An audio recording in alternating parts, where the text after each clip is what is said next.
Any state, any entity, any ideology that fails to recognize the worth, the dignity, the rights of man, that state is obsolete. It has one iron rule. Logic is an enemy and truth is a menace.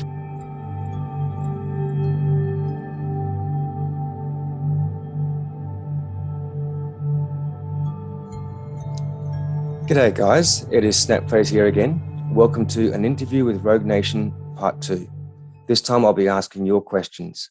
Now, some of these may have been answered in the previous interview, but I will ask most of these anyway to give Rogue Nation an opportunity to elaborate on what is already said and to give you guys a chance to be heard. So Rogue, thank you for joining me on your own channel. Thank you, Snap. So first up, we have Tommy Wood. Many of you will know Tommy Wood from around the place. He asks, do you see any change happening at any level with the countries and states you've audited?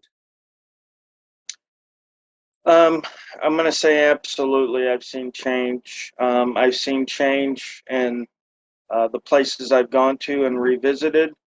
I've seen changes, or I've seen, good training in places where I've never been, like the recent video I put up from the Juvenile Detention Center in Alabama. Gentleman was extremely professional, was a great audit. And and as more people become educated about it, like in Florida, I'm seeing a lot less resistance and a lot less pushback. Like I said last week, I went out to like 25 different places, and only I had 2 that really gave me any resistance, which was the health department ones, which both of them are now up, so people can see those for themselves. But so yeah, I mean, that to me, that's a great change.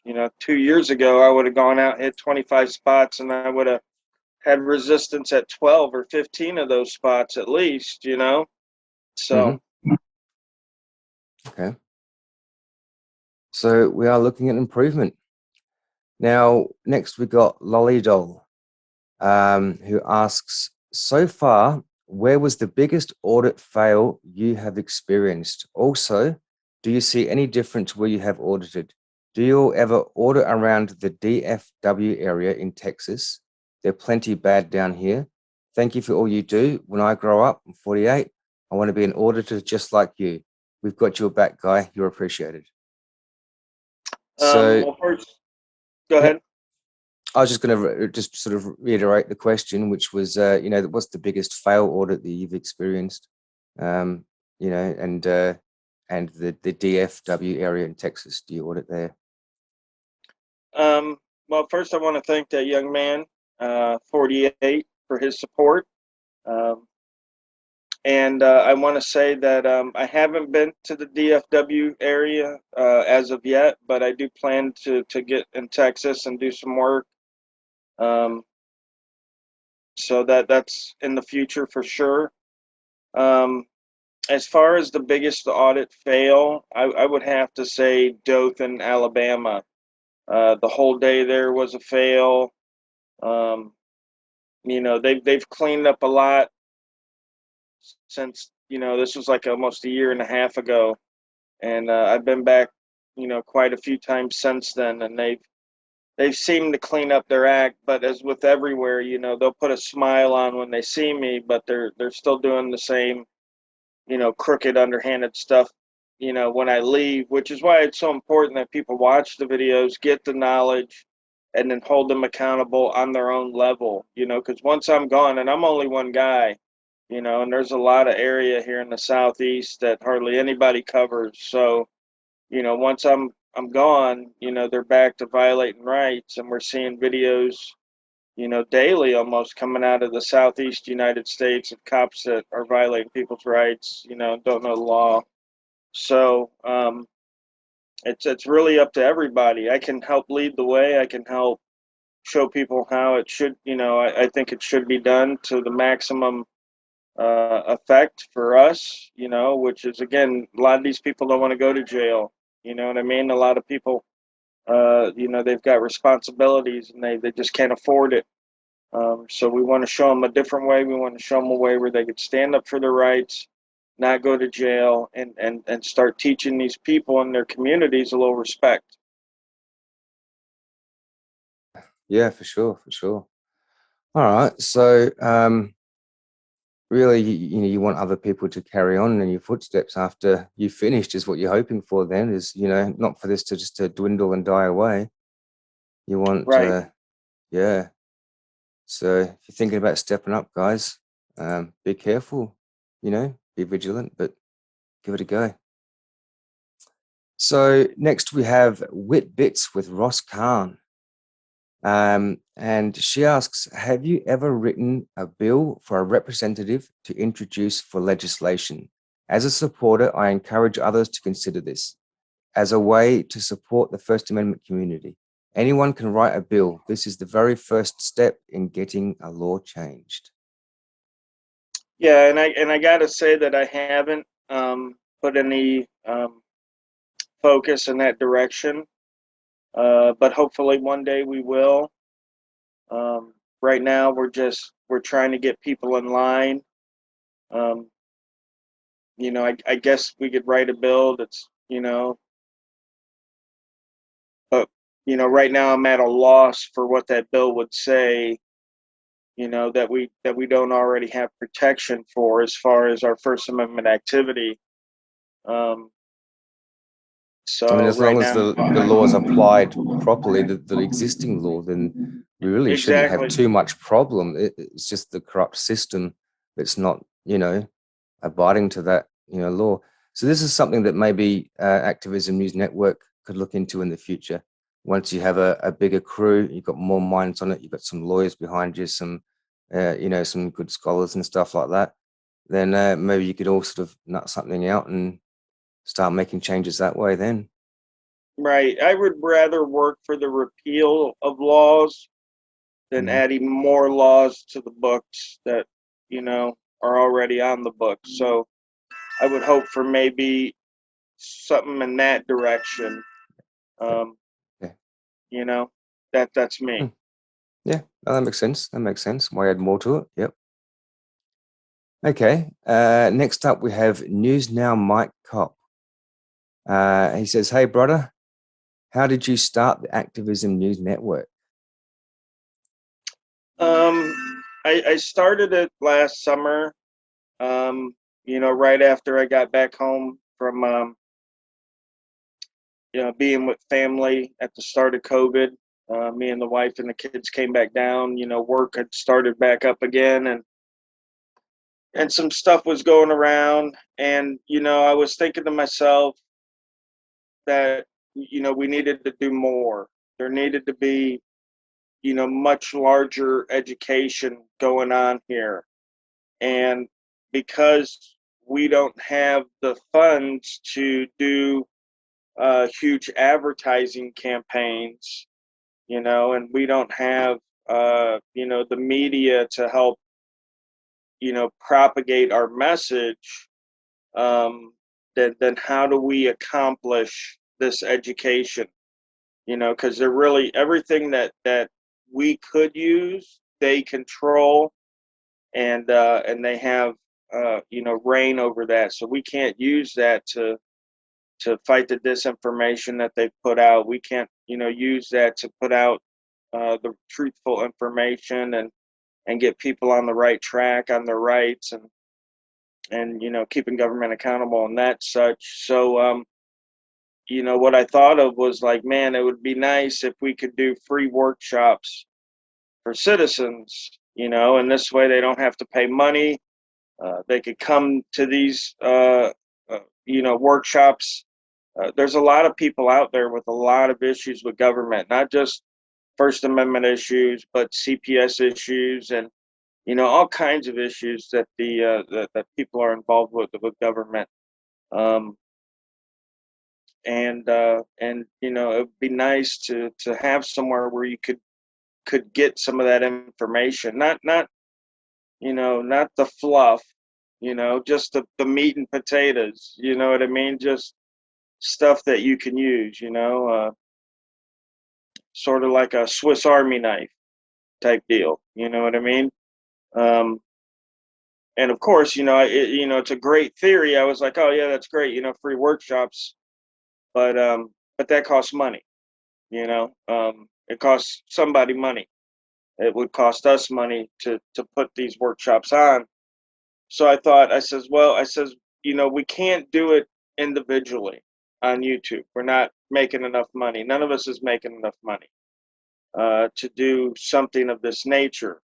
I said, but maybe if we combine, and at the time I was thinking all my guys in Florida, these guys are going to support me, and we can get together and do this. But I'd worked with a lot of other auditors too around the country, and there's a lot of other people out there that are doing really great work, and I wanted to include them as well.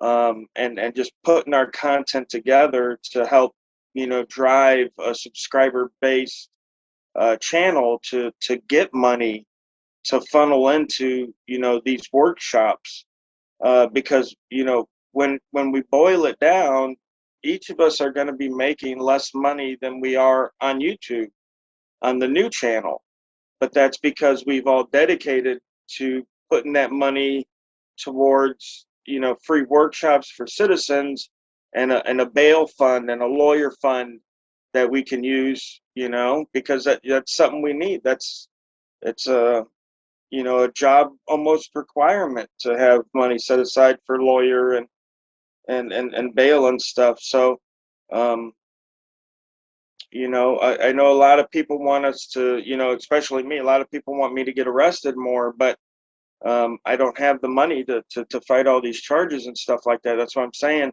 With something like this, it's sort of like crowdsourcing, crowdfunding. We're crowdfunding accountability here. We're taking a little bit, couple of bucks from each, and putting it towards a larger goal. And like I said, before, uh, freedom costs something, and sometimes it costs blood, sometimes it costs money, sometimes it just costs time, and energy, but it always costs something. And we got to be willing to do something. We got to be willing to go forward, uh, if we have any chance, of stopping the train that's long been in motion. This stuff didn't just crop up, when the last election or the election before, or even the election before that, or you know what I mean? Like, this is something that's been going on for a long time under both parties, and all, state, local, and federal leadership. So Yeah, for sure, for sure. So I mean, as this, I've seen it written somewhere recently. Freedom isn't free. I don't know where I've seen yeah. that written, but yeah, just seen that written somewhere recently.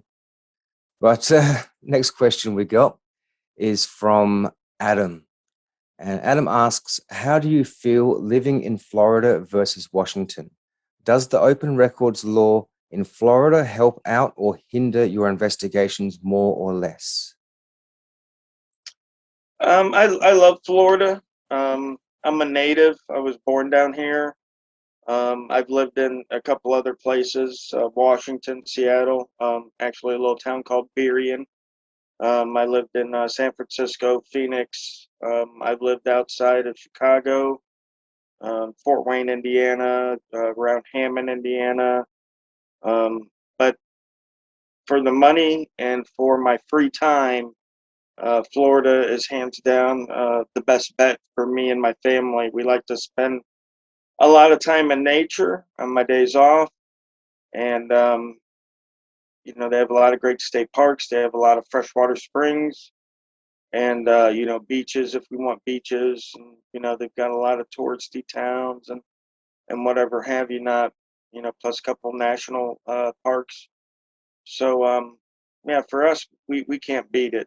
Um, so as far as the records law goes, Florida's the most open state in the country, I believe, as far as the records law. So it really helps in my investigations more than it hinders.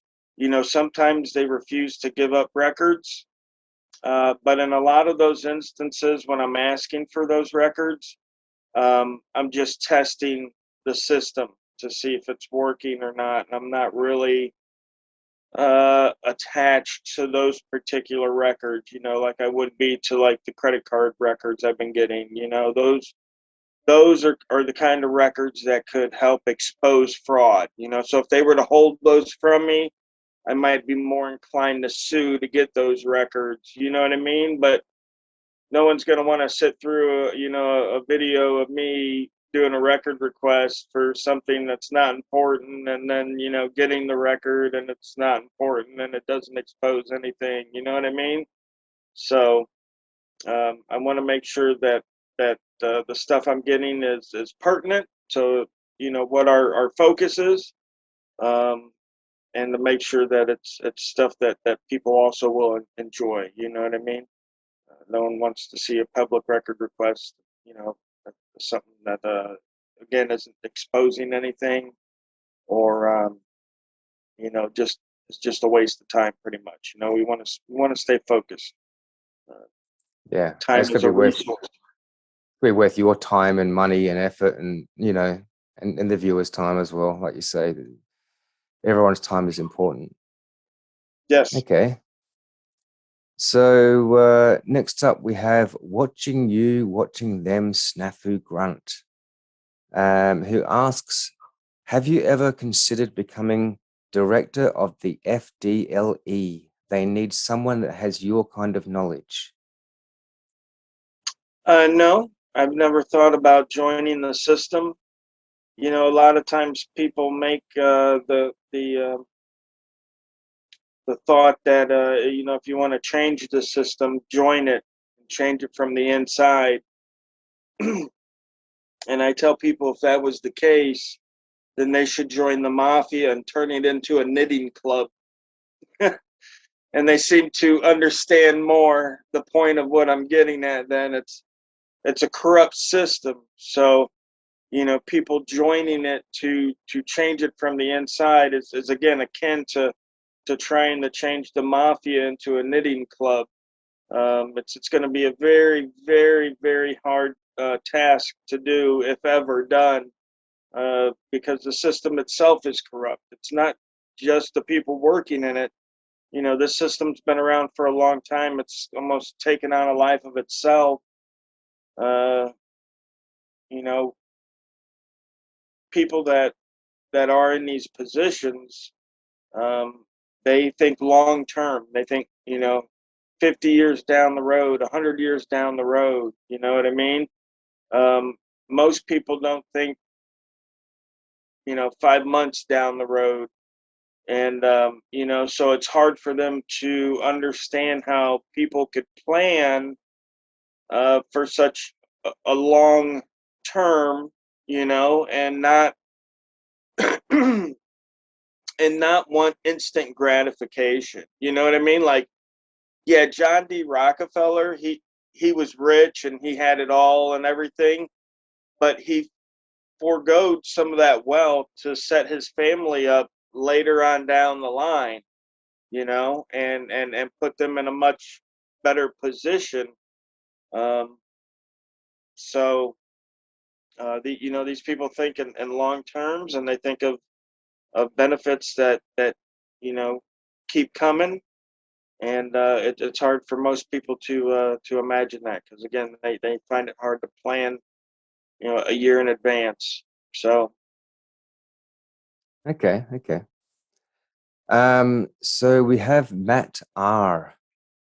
Which audit of yours do you consider the most educational and or satisfying?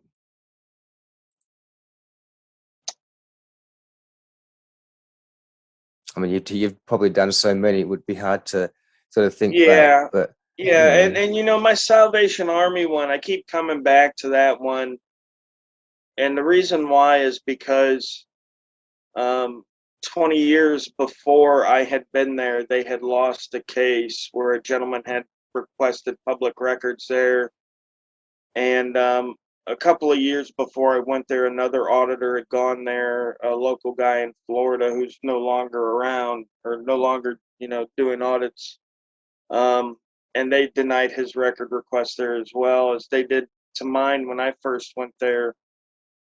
but over time, repeated visits, you know, they came to understand their obligation. And when I had last been there 2 years ago, I got my records, and you know, that was that.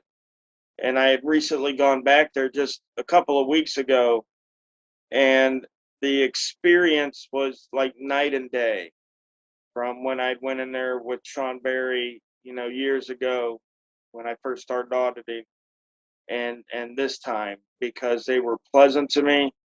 They got me the records right away. I didn't have to wait, you know, and it was a simple request. Again, just testing the system. And they performed great. And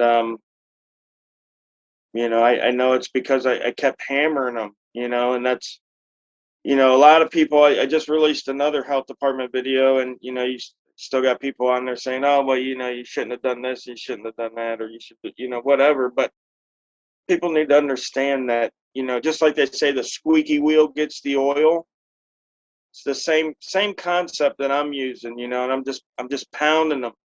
I'm pounding them. And you know what I'm relying on is the law.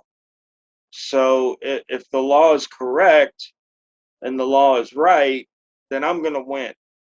So it doesn't matter how long I take to get the win. It doesn't matter what road I take to get the win.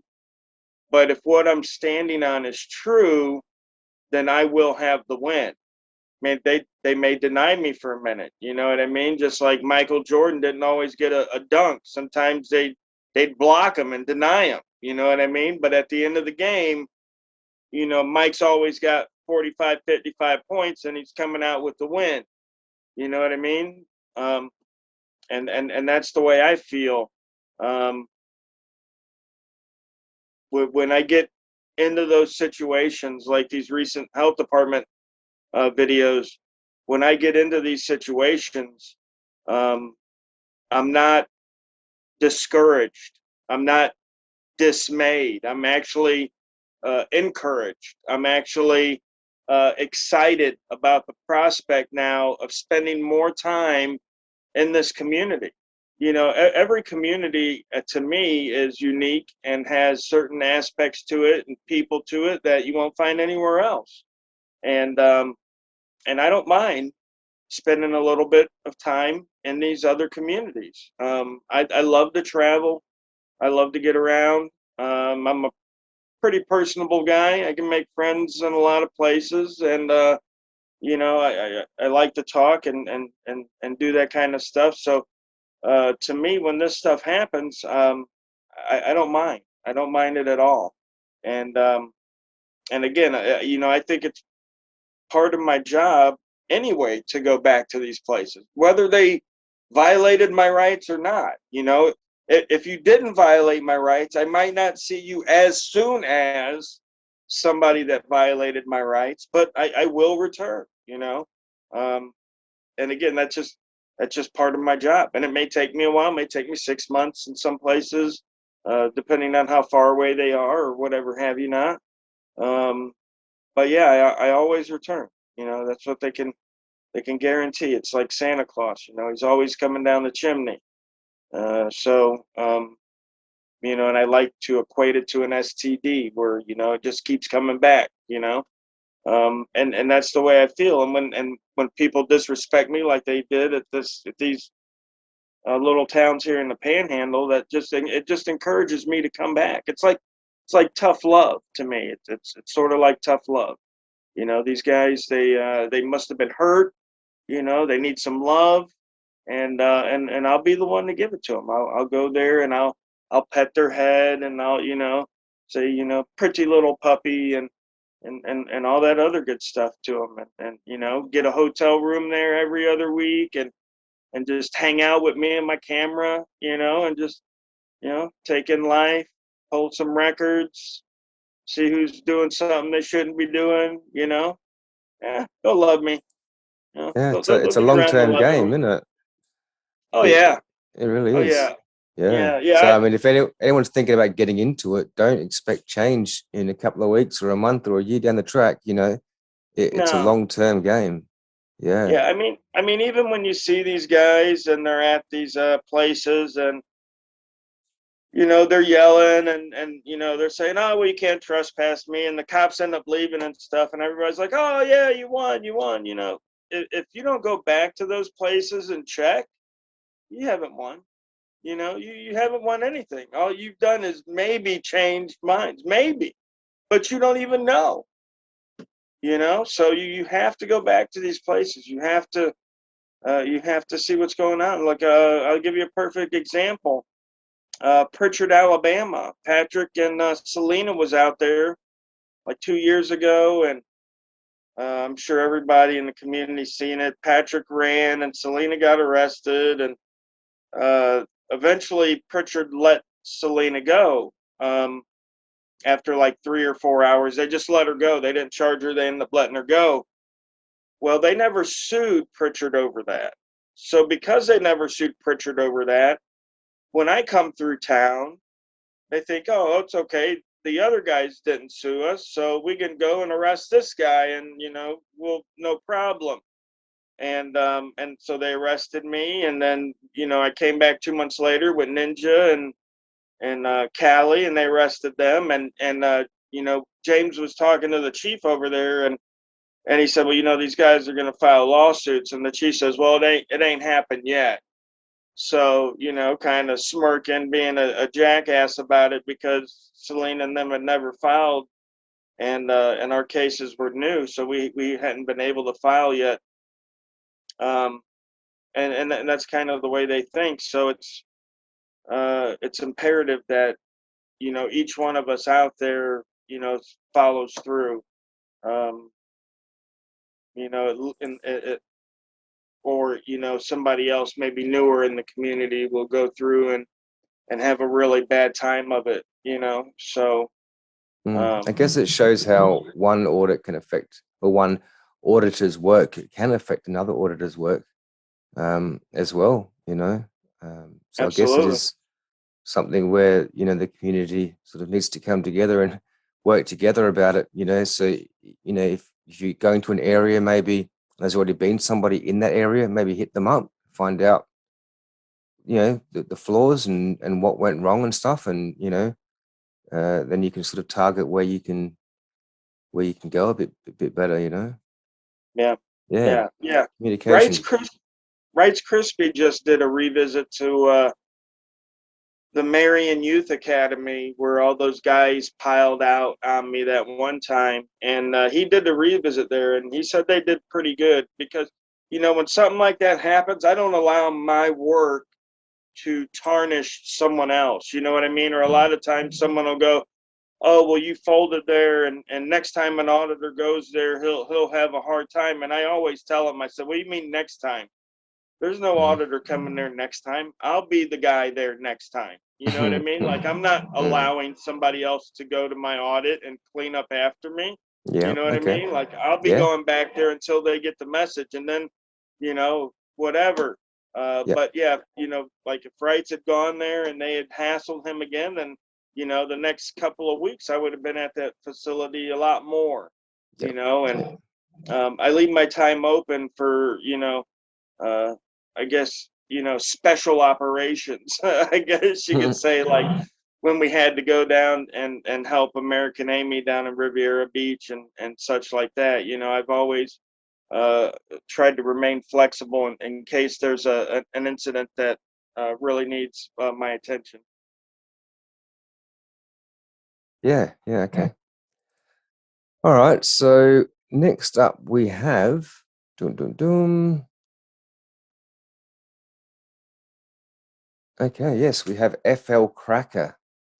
When does it cross the line from lack of training to flat out collusion and contempt of citizens? From county to county, the vast majority of public servants seem to all have been trained by the same person. They all regurgitate the same tired BS tactics and seem to have the very same contempt of citizen. Wish RICO laws would work against the government. Seems to be nefarious collusion from sea to shining sea in the former land of the free, now just land of feelings, just my observation. Yeah, So, and he's yep. absolutely right. It's a training issue, and more than that, it's a basic educational issue. You know what I mean? Like, you can't get people to go against their beliefs. So if their beliefs going into being a police officer is that the Constitution is the highest law of the land, and that in no way should citizens' rights ever be infringed upon, then there's no policy or training in the police department that's going to change those beliefs and turn that guy into some, rights trampling asshole. You know what I mean? So when these guys get to the police department, they're already of the opinion that, oh yeah, the Constitution is 200 years old, and rights, what are those? And obey authority, and you know what I mean. They're already of that kind of mindset. They're attracted to the position.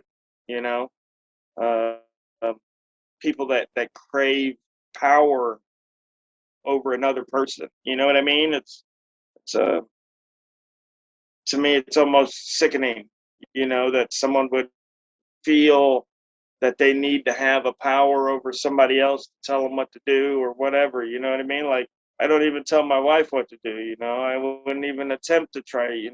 Besides my kids, who I just provide guidance to. You know what I mean? I try not to be like, hey, don't do that. Blah blah blah. I always try to give them an explanation of why they shouldn't do something. Um, but yeah, to me, it's the opposite side of the world of thinking for me as far as I go. Yeah, okay. Next up, we have Patricia Fodder, who asks, are there going to be more states passing legislation to make cop watching illegal? I mean, there's always a good possibility. Unfortunately, if those laws are challenged, they will get struck down, because until they pass something, an amendment that nullifies the right to free press. Again, the right to free press in and of itself is the right to watch the police, the government. So, I mean, Yep, not yep. really much they can do about it. I mean, if there's smart people fighting the case, they'll end up losing. The Okay. law will end up losing. Yes, yeah. So next up we got Cop Block Hot Springs, who asks, who are your teachers and what motivates you to continue? Um, Jeff Gray was my main teacher. Joel Chandler down here, he's got some videos on YouTube. He's a public records guy. Um, just people in the community, legal authorities like Cooley, Kent, Wilson. I read a lot of those guys. Um, I don't really say I have teachers in that aspect, but I do read a lot of material.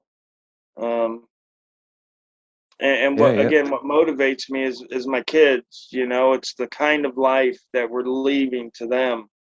And again, while everything seems prosperous now, and dreams are aplenty, there's a dark a dark space hiding just underneath the cover there that that we need to be aware of.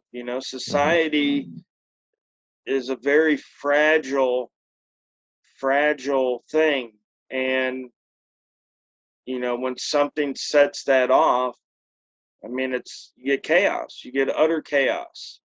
um and we're close, we're close to being on the edge on a lot of different topics, on a lot of different fronts.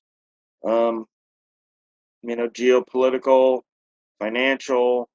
um so it's definitely a Scary times. brave new world. Yeah, it's definitely a brave new world out there. Okay, so we've got Joel Dale 97II, who asks, what direction or resources would you point towards for people wanting to learn the basics of representing oneself in court Is there something you would recommend for most people? It might be a tough Yeah, one. I mean, you're not a lawyer, but you know. right, and I guess it But depends on what kind of represent you're going to do. Is it for a criminal matter, yeah, or if it's for a civil matter? If it's for a civil matter, I definitely say, look at the civil procedures. Um, look at the motions and stuff you have to file, and the complaints, and that sort of thing. If it's criminal, um, just I guess it just depends on what level of crime you're looking at. A misdemeanor, I would say, hey, why not try it out? Probably couldn't do any worse than the public defender. You know what I mean? yeah, Obviously, if anybody's got the extra money to hire a lawyer, it's always best. You know, um, and just use your experience with that lawyer. You're paying him, tell him what you want, to do. Um, but yeah, I mean, a lot of people don't have the money, so representing themselves is happening more and more. mhm. But the best time to learn the law is not when you need the law. That's the worst time to learn the law.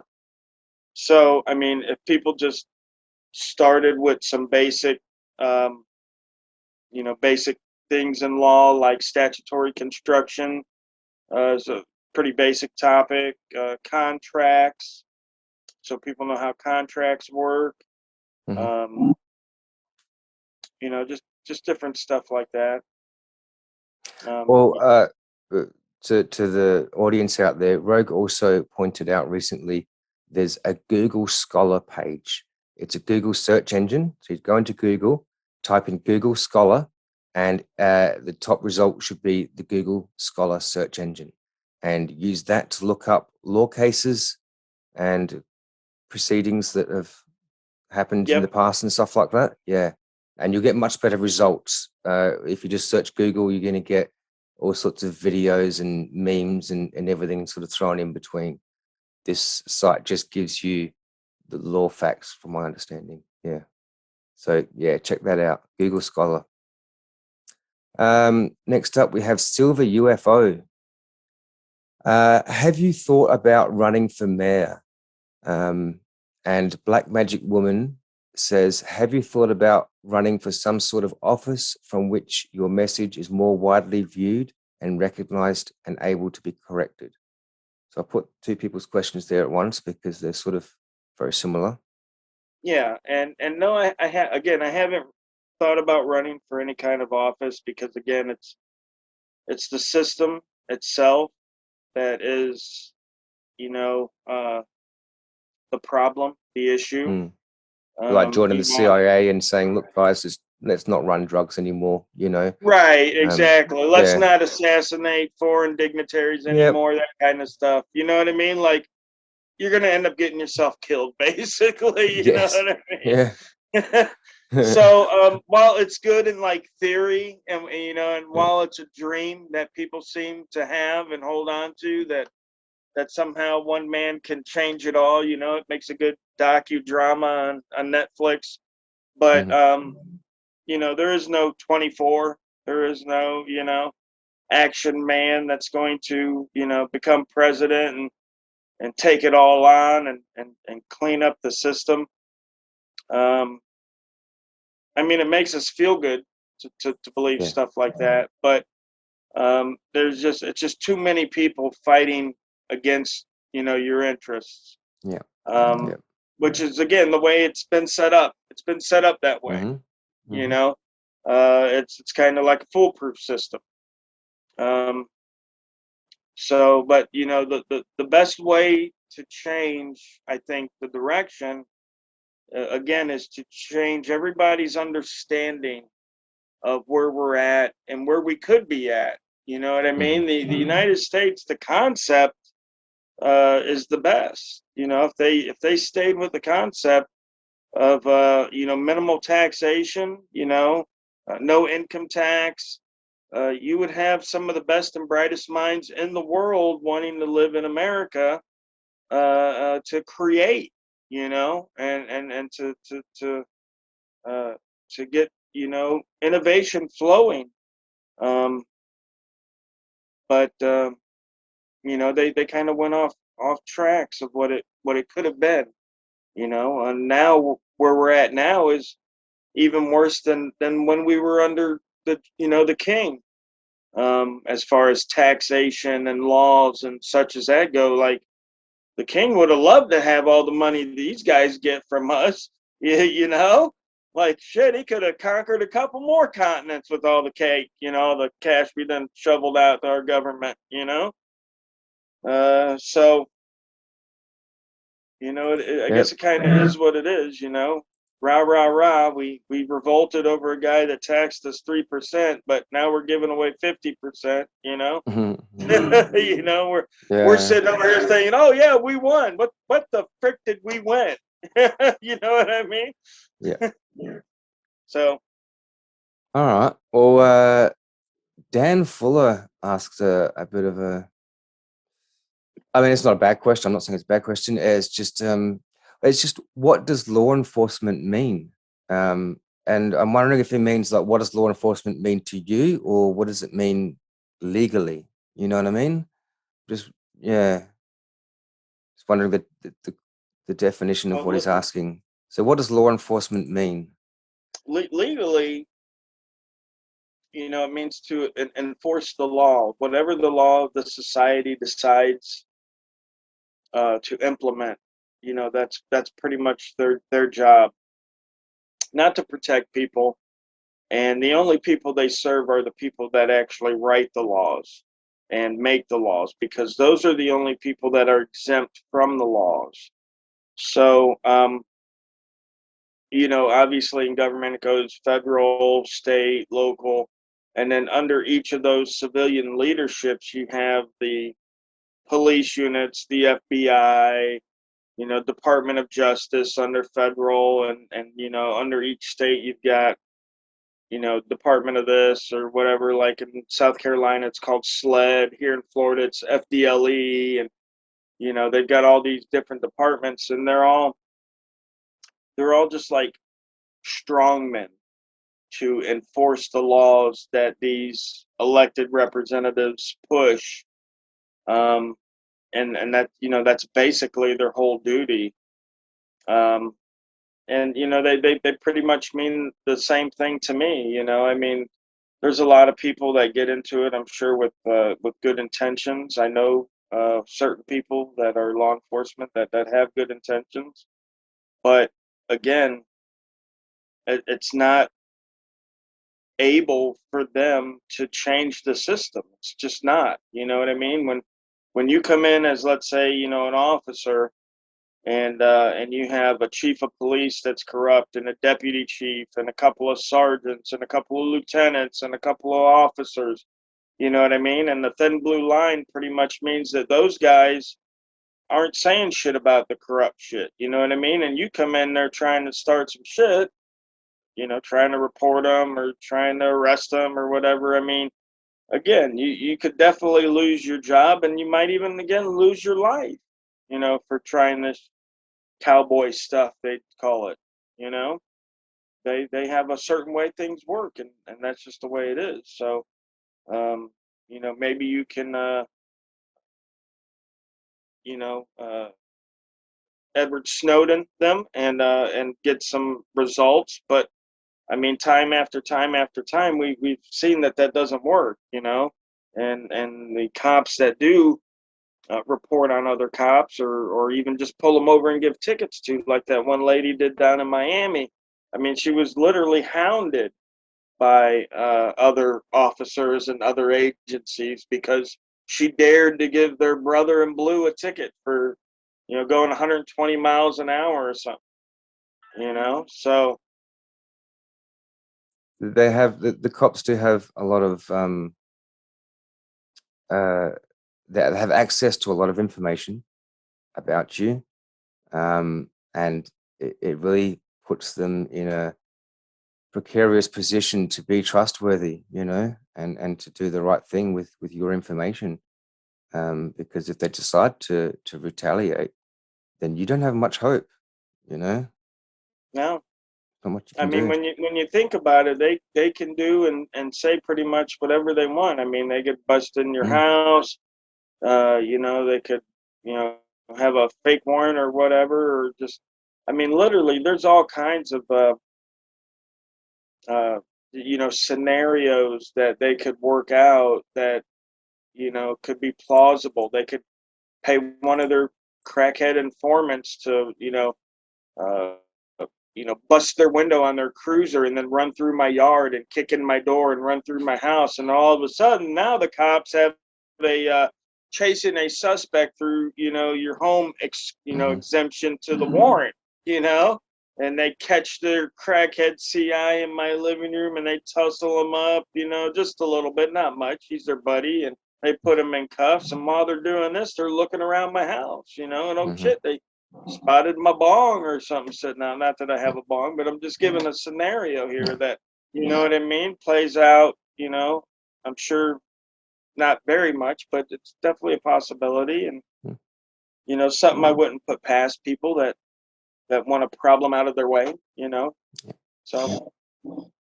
okay. Next up, we have in, inter, Intrepid Devil Dog. Why have you not done a White House audit? Maybe the NYC main PO. um, Have you done a White House audit? no, Have you maybe the New York, is it the main, yeah, NYC PO? yeah, no, I didn't get to the White House when I was in DC. I was only there for a day. It was the 5th of July and everything was closed. So I didn't get by there. I mean, again, there's not much you're going to be able to get to. You're going to be kept, 500 yards out or whatever. So it's not going to make for, probably anything. I don't think they're going to hassle me much Mm. that far away. And there'd be so Uh, many people around there with cameras and yeah, I mean, photographers and film crew and right. That's the same problem we had tourists. out in LA. There's so many tourists out there that, oh, you're a guy with a camera. It wasn't Yeah, that extraordinary. Um, yeah. but I do plan to spend more time in DC. I got to a couple of post offices in New York City. I didn't know they had a main one. I mean, I'm sure they do, but I went to the one by the World Trade Center, and I went to one in Chinatown. Um, but I walked around a little bit of the area there. I didn't have a lot of time there. I would definitely like to have a lot more time in each place. But when you're on the road like that for a couple of weeks and you've got places to hit, I'm on a shoestring budget, so I'm staying with people along the way. So I got to make sure I'm in certain places and certain times and such like that, to make trips like that even viable for me. Um, so yeah, maybe next time, Okay, next okay, trip. that's all right. Next up, we have Shredder K, who asks, have you won any lawsuits? And we have Johnny Bravo, who asks, have you sued any cop or lawsuit representative? How much money did you win? Right. I filed 3 pro se lawsuits myself.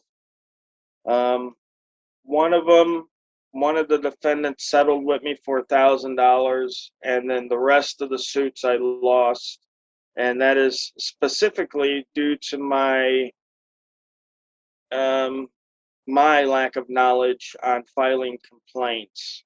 So I took some time off here recently, last 6 months, to brush up on some legal aspects before I started to file more lawsuits myself. Because I want to do a pro se. I want to get the experience. I want to get the education. I want to get it running like a fine machine. But so those were the 3 that I filed. Now my lawyer filed 2. One, the Orange County arrest, we won. It was for $10,000. The second case was the Port of Tampa, and all I could say about that case was that it had been resolved. to my satisfaction. And that's all I could say about that one. My lawyer does have another lawsuit going up for Orange County when I got arrested. Once I was inside the jail, they jacked up my arm. So I do have a lawsuit going for the arm injury inside the jail now. And I'll be dropping 4 more lawsuits, time and money willing, this fall for Alabama. My 2 incidents in Dothan, my arrest in Pritchard, and my incident in Mobile at the Coast Guard base.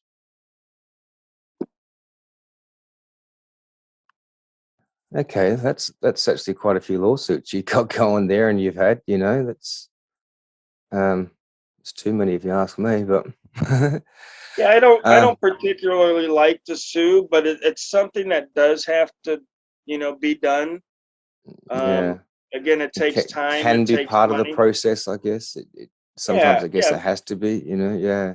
Yep. yeah. We have a lot of tools that we can work with: arrest, lawsuit, phone calls. Um, there's a lot of different ways to go about Yep.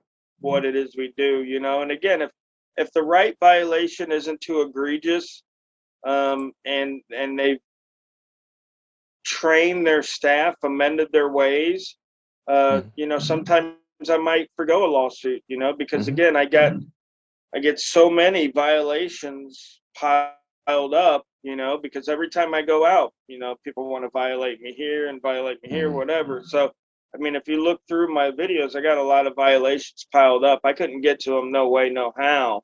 So part of the revisits is me again making sure that these people are still complying, because I haven't been able to sue them, or I just haven't got around to it, or I haven't got the money, up for it yet. Um, so yeah, I mean, we put our money, our time, and our focus where we think we can do the most good, and right now that is in Activism News Network. All my extra money's going into advertising for the network to generate subscribers, to generate money, to start generating funding for these workshops, to start getting everybody, on the educational level on the rise up, and being able to redress their government. And that, I think, is going to be the game changer, along with us at the network being able to fund, better investigations, and again, being able to hold those officials accountable, that whoever their police are acting a fool. You know what I mean? So, like in Riviera Beach, going there, 6 or 7 of us requesting records, following them around, making sure they're doing the right thing. You know what I mean? It's going to spook them. So, um, I mean, we have a lot of good ideals, a lot of good plans, and we just got to stay focused, and take it one step at a time. Okay, so does that mean we're going to see some Activism News Network apparel coming out soon? Can we get an ANN shirt soon? I'd I'm wear one. hoping. Yeah, I'm hoping. I'm working with a gentleman called AnAbleArt.com, and he was the one that designed my recent Captain, or excuse me, Major Awesome T-shirts. So yeah, I'm hoping that he can work up some designs for Activism News Network, and then go from there, because it's all about spreading the word, and getting the word out there. There's a lot of people that want accountability, and we want to give it to them. There's not a lot of places that you can call. Like, people can call me, they can email me, they can call me, they can say, hey, my rights have been violated, I need some help, I need you guys to come here and audit these guys, and even help, maybe guide me through some of this legal stuff. We're not lawyers, um, and we don't give legal advice, but we can definitely help in certain ways. And there's just not a lot of places where you're going to call and you're going to get that kind of attention. You know, you're going to get somebody to come out there and interview you and put your story out there for however many people watching on my channel, or Disorderly Product News' channel, or any of our channels, so and we're people that are willing to do that. And right now I think that's exactly what the citizens need. They need someone there to advocate for them. They need someone there to help guide them in the correct way to use the legal system for their benefit instead of their detriment, and just to be, if nothing more than just a positive reinforcement. Like, yes, you don't have to put up with this. You know what I mean? Um, so we'll try what we can. And again, it's all due to community support. If the community wants change, then there'll be change. If they don't want change, then there won't be change. So Yeah, it's up to you guys to support Activism News Network. Like Rogue said several times, him and the crew cannot afford to do it themselves. This is something they cannot afford to fund. They can only afford to fund its kickoff, its initiation, and it's up to us to continue it if it's a service that we want to see and have and use. yeah, and people are and with good reason, people are weary of all kinds of things, as well they should be. There's all kinds of scams and people that want to do this or say they want to do that and don't want to do that. But we've tried to make it as cheap as possible to get and still get the best results as possible. So I mean, if you think $4 a month, that's, let's say, $48 for the year, so less than $50 for the whole year.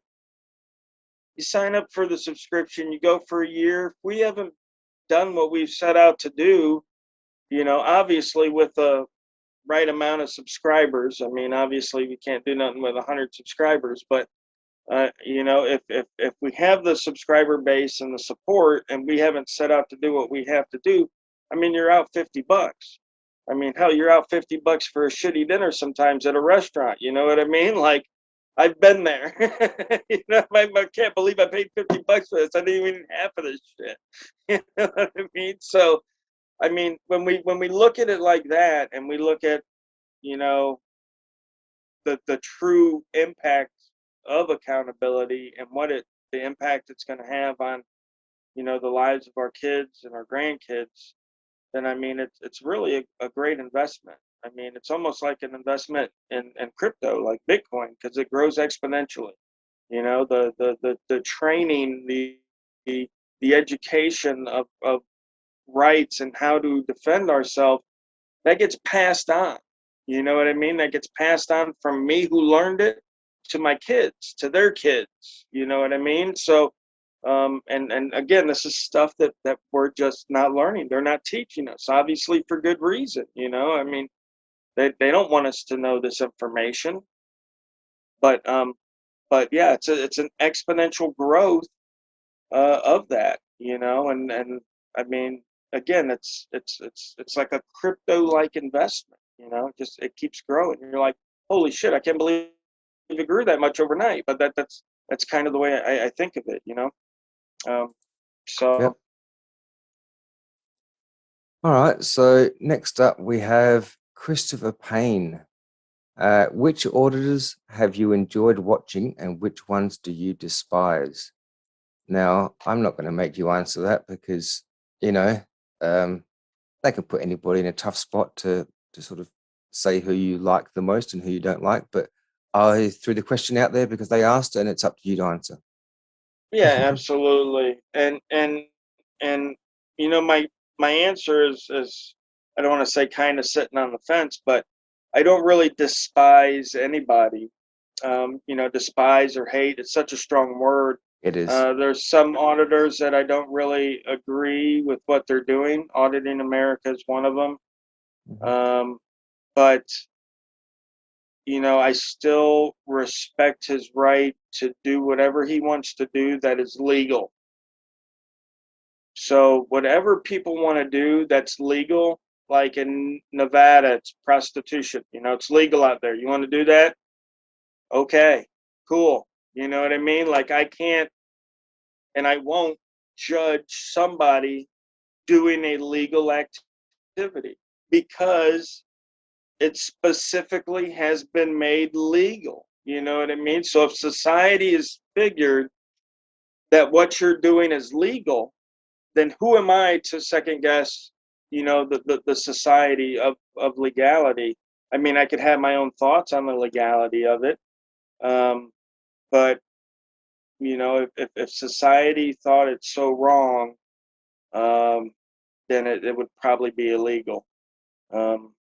And again, that's not saying that society in and of itself is always 100% correct, but it's what we choose to live by. So we gotta give it some kind of leeway, as far as that goes. But yeah, and I like watching just about anybody. If anybody's got good content, if anybody's exposing tyranny, I'll watch them, even if it's people I don't like. I'll watch an Auditing America video if he's exposing a tyrant. If there's people there doing something that they shouldn't be doing, I'm gonna watch it. Um, you know. Okay. So we have next up OP for audits. Up for audits. How would you reform qualified immunity? How would you change police unions? And what are your thoughts on civilian committees investigating police misconduct? Now, if we want, we can just break these down. We'll go one by one. How would you reform qualified immunity? I'd get rid of it. Gone. Just, yep. Yeah. Quick, Out the easy, door. simple, gone. I like That's it. a nice. I like it. Yeah, it's a nice. We didn't even have it until I think it was in 1981 or something like that. So Okay. so we've been for years and years without it. So it's not Mhm. like it'd be like, oh, where we go from here? This is uncharted territory. So yeah, Fair just enough. get rid of it. And I'm not saying make them personally liable for their mistakes. Make them buy insurance. Have them just like a doctor has malpractice insurance. Have the cops have Yeah. their own insurance, because what that's going to do is they're going to mess up once or twice, and insurance is going to drop them, and they know other insurance going to pick them up. And Premiums without go up. insurance, without insurance, guess what? You can't be a cop, buddy. Just like you don't have malpractice insurance, you can't be a doctor. Yep. So I like it. that would be a nice, easy fix there for that. Okay, and police unions. What would you change? How would you change police unions? I'd have to say that I'd probably want to try to get them gone as well. Because it's a lot different than a private company union. Like the Teamsters or something. Do doctors have unions? Do you know? Do you know if doctors and I think nurses do, but do doctors? I'm not even sure on that, but I know it's not much of a comparison of police to a doctor, but I'm just sort of looking at something that's, highly prized in the community and well respected and authorized, and also have a governing body above them, like a lawyer has the bar association governing body above them. So I'm sort of trying to compare them that way. But I'm of the sort that people are should get paid what they're worth. You know what I mean? Whatever their output is, per se. I don't think we should have, specifically in public sectors, unions trying to manipulate rates of pay across the board. You know what I mean? Because you got some officers that work and some that sit in their car and sleep under the bridge. You know what I mean? And again, that's not just me saying that. That's information I'm getting from the law enforcement community. And again, it makes sense. It's logical. Every job I've ever worked, some people work, some people did. Just the way it is. That's how people are. Yep. So, I mean, and again, I'm not 100% well-rounded on police unions, and the laws surrounding that. So even before I guess I'd have an educated opinion on that, I would definitely have to do a deep dive and That's fair enough. come up with some hard facts. But right off the bat, I know that police unions have fought for the officers and not the citizens. You know what I mean? So it's kind of like, I don't know, having a backup when you really shouldn't need a backup. Like if you're an officer, you're supposed to be out there fighting for the citizens. You know what I mean? You shouldn't have to have somebody back you up because you shot a citizen that you shouldn't have shot. You know what I mean? It just doesn't seem quite right to me. But The law again, should be it's not backing them something up. right. Absolutely. I mean, yeah. And again, if you're out there doing the right thing, I mean, you shouldn't need any of that. You know what I mean? It's just like their insurance. Like their qualified immunity. Like I said, you shouldn't even need that insurance. You should be able to work without that insurance because you know that you're not going to be out there violating people's rights. That insurance is a just in case for some odd reason something happens, you know what I mean? Just like fire insurance for your home. No one buys fire insurance because they think their home's going to burn down. No one thinks their home's going to burn down. Shit just happens, you know what I mean? So thank God I got fire insurance, but people don't buy it expecting their house to catch on fire. You know what I mean? And that's the same way I feel on that. Okay. And his last question was, what are your thoughts on civilian committees investigating police misconduct? I absolutely love that. I absolutely love that, and I think a perfect way to go about something like that would be the same way they call for jury trial. Send people letters in the mail. It's a random system. Nobody gets to pick their buddies. You know what I mean? It's not the police captain's nephew's girlfriend that's chairman of the board. You know what I mean? Like, and they make it so obvious with this shit. They really do. And then they try to sit there and say, "Oh, we're not biased or nothing." Okay, dude. You know what I mean? Like, and I understand it works on people that again believe that they're there to serve them and protect them and stuff like that. But I mean, for people that really see through that shit, it's like a slap in the face every time. You know what I mean? Like, it's obvious. Okay. All right. Next up, we have a very long question. So we haven't been going for too long so far, and we're just about at the end. I need a couple left, so I'll read this whole thing out for you. It's sort of more an open letter to other auditors as well as asking you a question. So, Bow Hunt King is the name. How can people participate without actually taking up arms, so to speak? It's obviously not feasible for people of us to become auditors, but would love to experience an audit. I realize it's an uncontrollable situation and the outcome is what it is. But my question is, how can fans join auditors on occasion? And I am speaking only for those who would be absolutely well behaved, speaking as little as possible and allowing someone else to dominate the situation. I know one young auditor with a great channel who does an absolutely phenomenal job doing just that. For a great deal of us, it might be a once in a lifetime opportunity. Even to witness a passing audit would be great because more than likely they're fans of the auditor they're following anyway. I'm sure each auditor would have a different opinion on this, but I ask that you look at this with an open mind. Perception, you're not open my perception. You're not at a babysitter by any means. People who would want to join probably have the constitution to handle a lot of things and would be respectful. I would hope.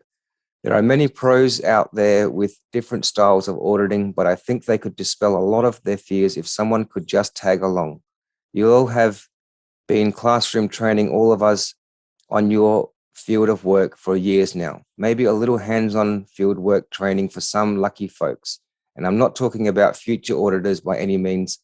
Maybe those who need a little help learning the film everything attitude without being scared, or at least a little less scared. A man or a woman with a badge and a gun can be scary and intimidating. Perhaps to stand behind a pro once and see that it can be done, maybe, maybe not, might help a lot of people, just my opinion.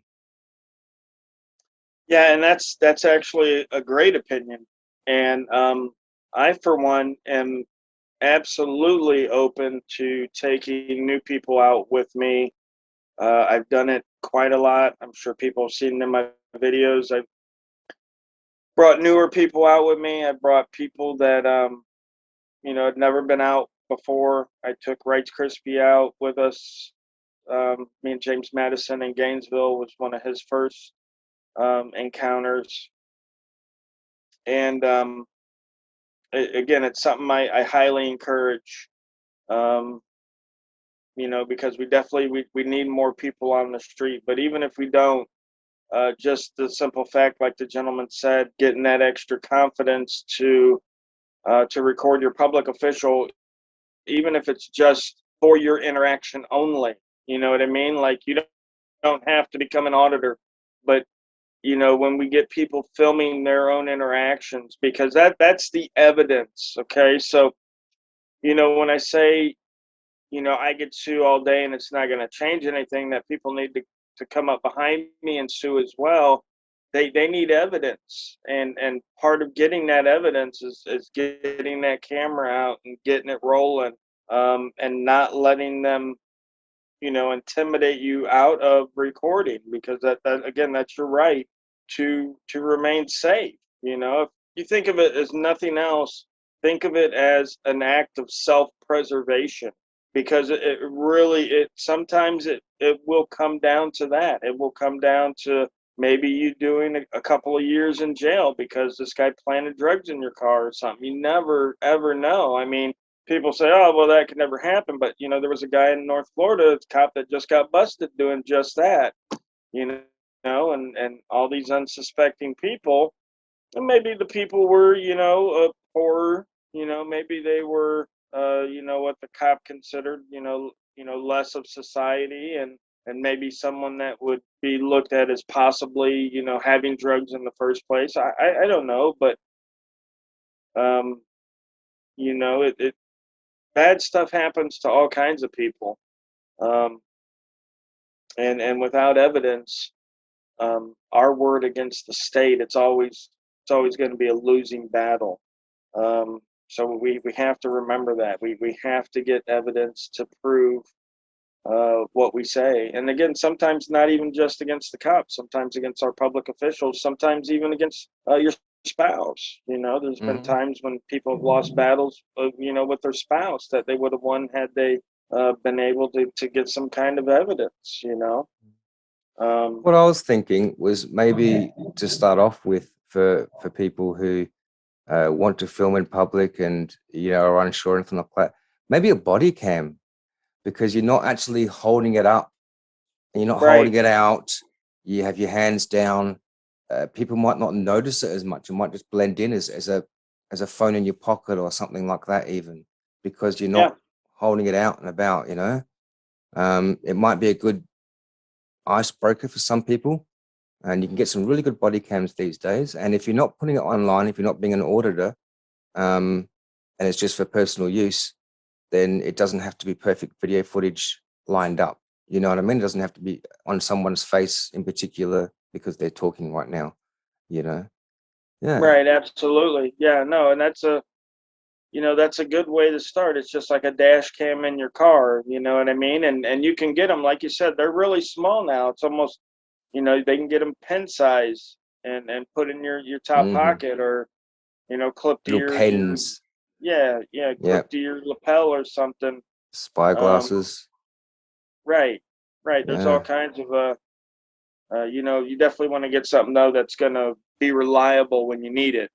That's the big key. Mhm. Reliability. because you don't get beat more than once. Mhm. They're not gonna stop beating you. You're like, hold on, guys, my damn recorder, it ain't starting, man.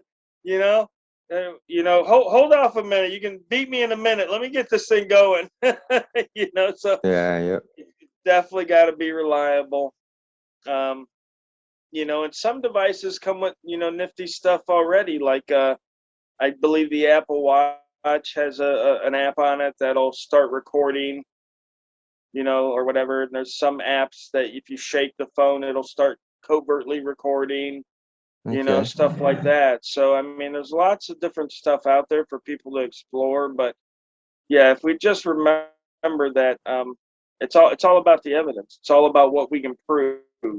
And our word is never going to be proof enough for the state ever. Doesn't matter what job you have or who unless the guys that are prosecuting you. You know, um, but Okay. Well, we've got two more questions, and these are probably some of the most important questions that I've come across so far on the list. I think people are going to be quite excited to understand and know the answers to these. So the first one is Free to Film Florida, and he asks, "What's your favorite snack?" oh, my favorite snack, I'd have to say boiled peanuts. Boiled peanuts, not roasted. Boiled peanuts, yeah. Boiled. No, boiled. I Yeah, don't they're think I've wet, had they're boiled soggy. peanuts. Okay. Yeah. Okay. You do that yourself, or you buy them like Yeah. that? Do it yourself? Yeah, I buy them. Yeah, I buy them like that. You can get them and make them yourself, but I prefer like the roadside stands Mm-hmm. down in the south that sell them. They have big old kettles going on the side of the road with a propane burner, and you just Cool. stop over there and you get a big foam cup for a couple of bucks of these wet peanuts, and yeah, it's a snack that I've had all throughout my life growing up, going to the beach here and going Okay. to springs or whatever. Yeah, you can stop by the roadside stand, pick up a thing of boiled peanuts, and head over whatever way you're going. So Yeah. Doesn't sound bad. I don't think I've heard of it. yeah, Okay. And the it very takes some last getting used question. to. Yeah, I guess. Very last question is from Bent Bow, who asks, boxers, briefs, or commando? Boxers or commando? Okay. Okay. Well, there you go. The most two important questions that anybody could ask Rogue Nation has just been asked and answered for you guys. So that is the final question. Is there anything that you would like to add, Rogue? Is there anything that you've missed? Is there anything you would like to fill in and talk to the people about? Any questions you think you might have got asked but never did? Any questions you wish you got asked but never did? No, I think we've done a pretty spot on job between the questions you asked and the questions the subscribers put in the comment section. Okay. We do have a lot of good stuff coming up along the lines of that gentleman of his comment about bringing people along. We're going to be running a contest whenever we get to 10,000 subscribers on Activism News Network. We're going to pick two members to have two of their favorite auditors from Activism News Network fly out to their location and spend a day auditing with them. So that should be pretty exciting. Um, so yeah, we've got a lot of good stuff coming up planned, and Awesome. a lot of work to put in. So Yeah, that sounds great. That sounds great. There you go, guys. 10,000 subscribers on Activism News Network. And you could possibly have two auditors of your choice fly out to spend the day with you. Damn. Hell yeah. Will they fly to Australia or just in the what I was US? going to do for like out of country subscribers, if we were to pick somebody out of country, we would 32 probably hours to fly. get here. No, Yeah, nobody would expect that. we were gonna maybe fly them over here if they wanted to Oh, come over yes. here. There you go. There you go. And then that way, you know, they could come over here and spend a day or two over here and do it that way. It'd be Awesome. cheaper to fly one person over Yes. here than two people over there. And then, Cool. you know, plus, you know, like I don't think I'd be able to fly to Australia because I have a felony from, you know, years and years ago. So I'm restricted in a lot of that. But yeah, it could work the other way around. And you know, we could fly somebody over here and so flight put to them the up US there. and you get to sleep on Rogue Nation's couch. Possibly. I do have an air mattress. That's that's a little You more can sleep with his comfortable. chooks. Yeah, there you go. There you go. I got a couple of pups. But no, yeah. We would put them up in a hotel or something. But yeah, we think it'd be a good opportunity. You know, the contest to help build up the subscriber base, but also you know, give back to the people as well. You know, we thought it'd be a neat. No one's really done something like that before. So yeah, we're excited about the direction. We're all ready to put in the work. We're actually we're doing a Zoom conference this Sunday, and we're getting I believe we're going to be voting on a couple new members to join up with us, and we're moving ahead. You know, we're staying focused and getting the job done. So expanding is always a good thing. It'd be good to see some new auditors to join the team. That'd be great. Yeah.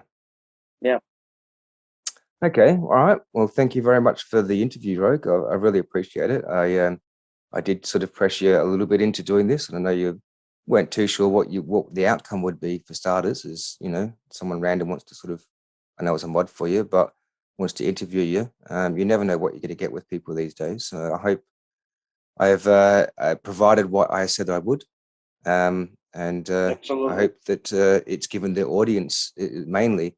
The reason I said to do is being a mod in your channel, I'm watching people ask the same questions. So you're getting new people coming along regularly, and they're asking the same sort of questions. You know what I mean? How did you get started? What's, you know, da da da. And so I figured, I asked you, is there an interview that I could refer people back to, where we could get most of these questions answered? So it's like, well, you know, if you are looking for these questions, guys, just go back and watch this interview. And you really just, you know, didn't have that good long interview, you know, where you had that opportunity. So I hope that these last couple of interviews have been it for Rogue and for the audience as well. And you can always hit Rogue up at any time with questions. It doesn't mean this is the end of his answering questions for you. Just something for me to refer you guys back to, maybe some of the new people as well. Okay. Right. Absolutely. So I appreciate it. Thank you. Absolutely. I appreciate everybody coming to watch too. Okay. All right. That's it, guys. And we'll catch you online.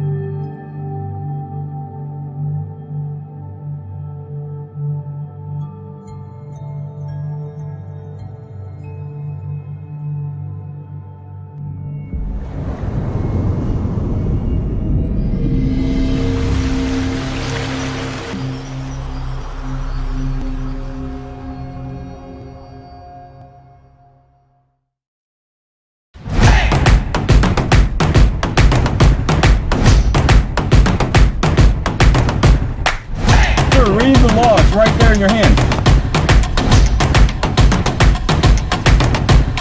The Activism News Network is now online. Yeah, easily over 100.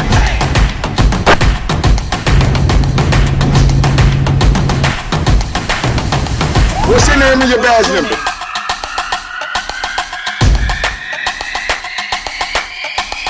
Subject 97, he's fishing. He also has an AR-15 and a Glock.